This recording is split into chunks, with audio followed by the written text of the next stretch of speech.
so I skipped today again. Anyway, today is day 13, and let me just tell you guys why I accidentally skipped yesterday. So, yesterday, me and my family had a great trip. We went to a petting zoo and we actually saw a lot of cool critters. And I'm gonna be honest with you guys, I was the one who was most excited about it in the first place. Anyway, so it's called the Noah. It's located just a 5-10 minute drive from my house, depending on the traffic. It's a pretty small place, to be honest. If you are in town in Penampang, it's still a cool place to visit if you have kids. But to be honest, it's not, how should I say this? It's not a place that you would get a lot out of your mileage, especially for the price, which, to be honest, is kind of steep. But I totally understand why they have that price rates for entering. So each adult, um, this is for the rates for the weekend. So each adult will cost you like 50 ringgit, almost 50 ringgit to enter. And kids above 2 will cost you 40 ringgit. So yes, that is a pretty stiff price, especially in this day and age, to enter and see animals. However, I do understand why, because most of the animals are pretty exotic to our country, especially the state of Sabah. And yes, the price is steep, but I would say it's understandable. Now, would it be worth it? It depends. Do you like seeing exotic animals you normally wouldn't see? Then, yes. If you like petting those exotic animals, again, yes. But if you expect like a whole variety, there is a variety of animals, but you don't really, it's not something that most people would say value added at the end of the day. Because for 50 ringgit, you only go in there, pet some animals, then just leave.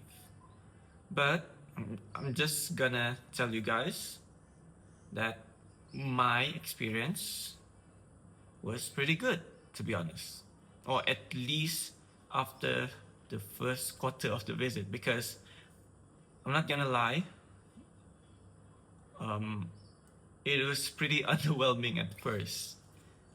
So just to tell like a very short story, we arrived there. The place is pretty small. If a lot of people were to visit there, the parking would be limited. But luckily enough, we were just among a few families, or a few. We were among just a few families who visited there, so it wasn't that packed, and we were lucky to get our parking spots. So upon entering, you do have to adhere to a lot of the rules. They have pasted it at the entrance that you need to fill a form and all that, just to get you up to speed with what you really need to do before you enter. So you have to scan a QR code, fill out a form that you agree to the rules and regulations of that place and all that. Pretty typical stuff of them not being responsible if you get bitten because they already warned you, and so on and so forth. But, and I'm gonna say this as sensitively as I can, the cashier was kind of rude at first, because he was trying to like force us to hurry up, even with his tone. It was kind of rough and all that. But they did put not a warning, a reminder there that the guy was autistic. He actually loves serving coffee. So you know that you're not supposed to be to take his responses too seriously or too hard, because he does have, I'd say, a lack of awareness in terms of how he speaks to other people, his mannerisms and all that, which is pretty understandable. Again, because they have put a friendly reminder just to let people know that he is. I'm not sure if me saying this is insensitive, but I'm just gonna say it because he is obviously autistic. So yeah, after that we fill up the form, we pay, and they take us to like a really small garage, like an outdoor petting zoo, because the whole place is supposed to be a petting zoo. So there are indoor spots and there's this outdoor spot, and my heart really sank.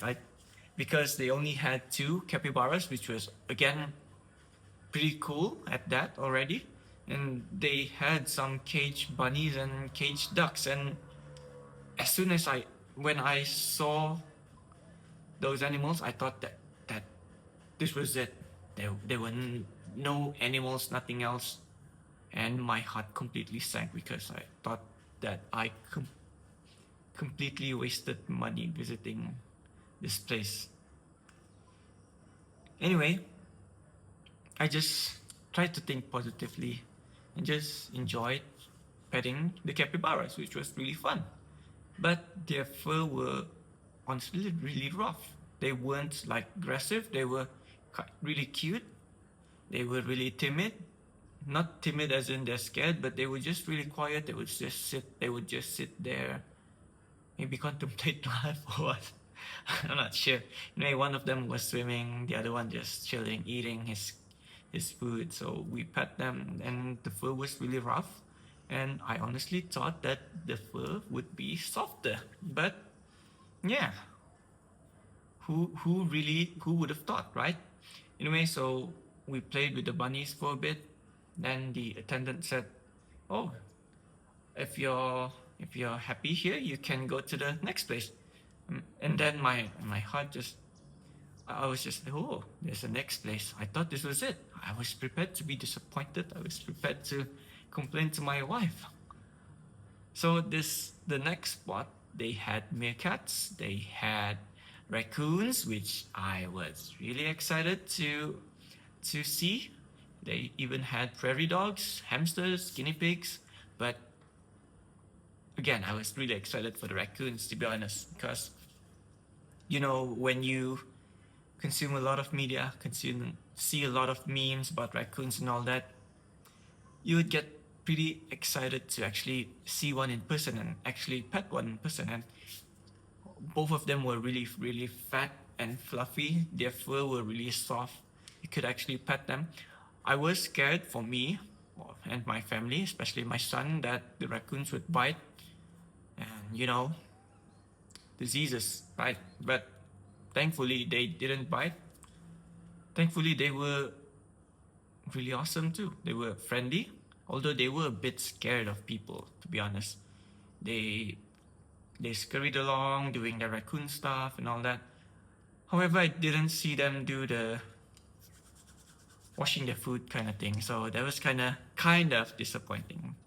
Anyway, we also get to play with the prairie dogs, or prairie dog I should say, because most of them were caged. Only one was taken out.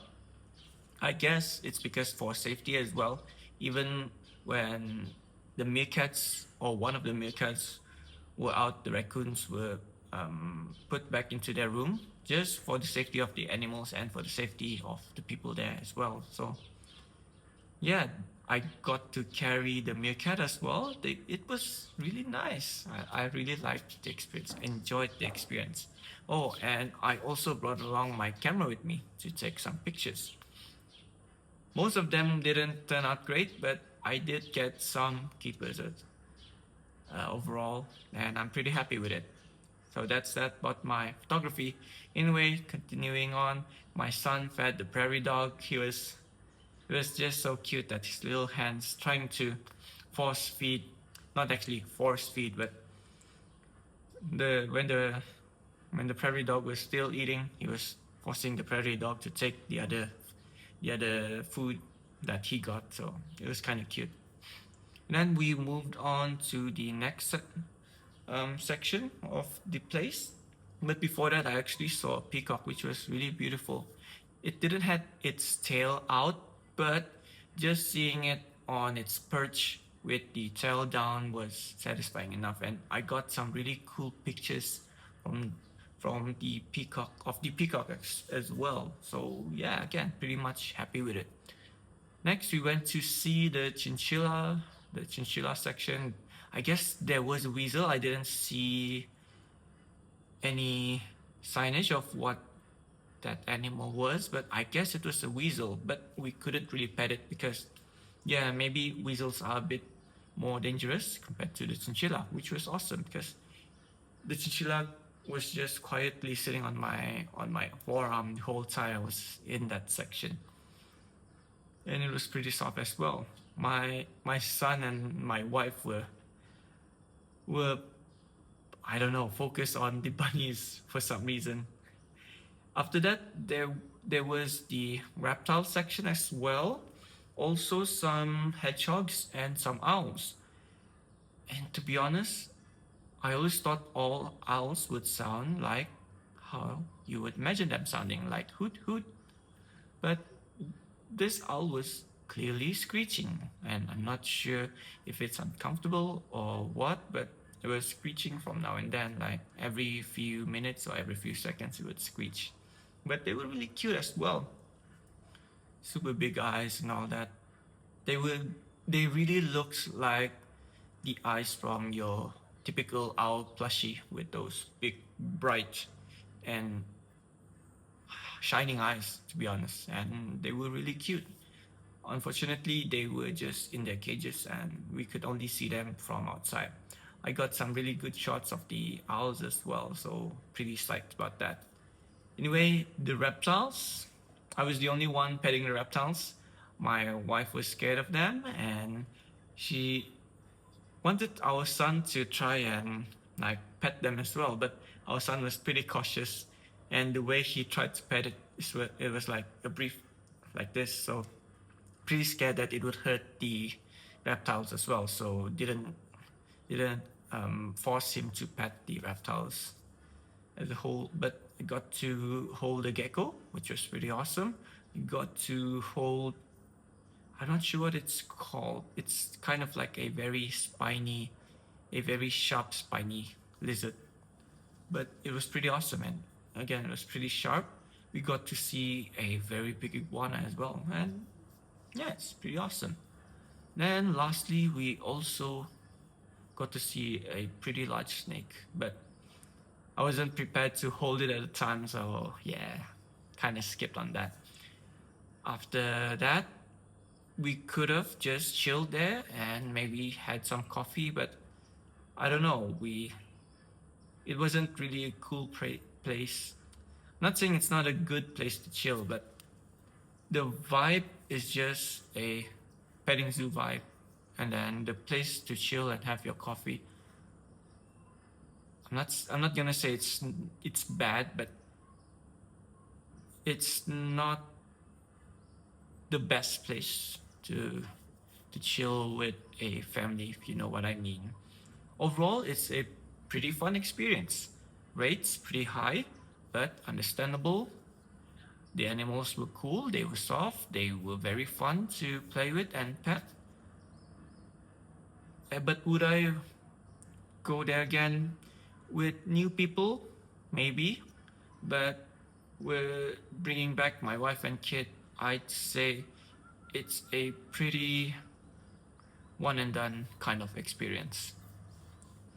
Anyway, after that, we went to a ice cream parlor, is which we've been before, and it's pretty awesome. It's catered to kids and adults who just wanna chill and let their kids play because there's like a small play area there, and my son really had fun. There were other bigger kids there, and he tried to play with them as well, and it's a really fun an awesome thing to see as a dad or as a parent. Seeing your child try to interact with other kids is a pretty cool experience because our son usually just plays by himself because his cousins are mostly, where they are, and he's an only child. When from my side of the family, when his cousins come, they, kids these days prefer to focus on their phones, so they don't really play with him a lot. He does, on my wife's side of the family, he does play a lot with his cousins there, but usually we only visit there on the weekend. So yeah, when you do see your kid interact with other children apart from their cousins, it's kind of an awesome thing to see because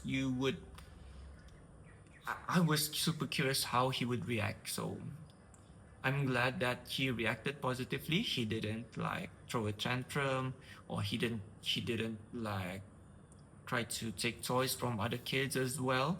Although he was like helping a kid try to cook some meals on the toy stove, but he just like it's like he's witnessing someone cook and then trying to help by taking the food away and all that. So it's pretty funny to see. And after that, we were pretty stumped, and I didn't get a chance to record a video yesterday. But honestly,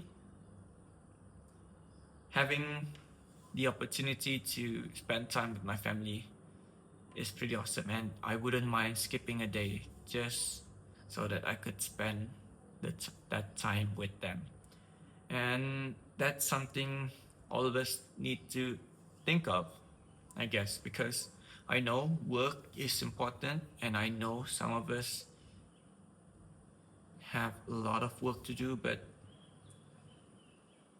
trying to spend time with the family once in a while is a pretty good thing to do at the end of the day. And I'm not sure if that's obvious because I do notice some people, and sometimes I'm guilty of this myself, even when they have a chance to spend time with the family, they would either be stuck on their phones or be busy with other work. So yeah, all of us, including myself, need to remind ourselves from time to time that the phone can wait, the work can wait, and family matters as well.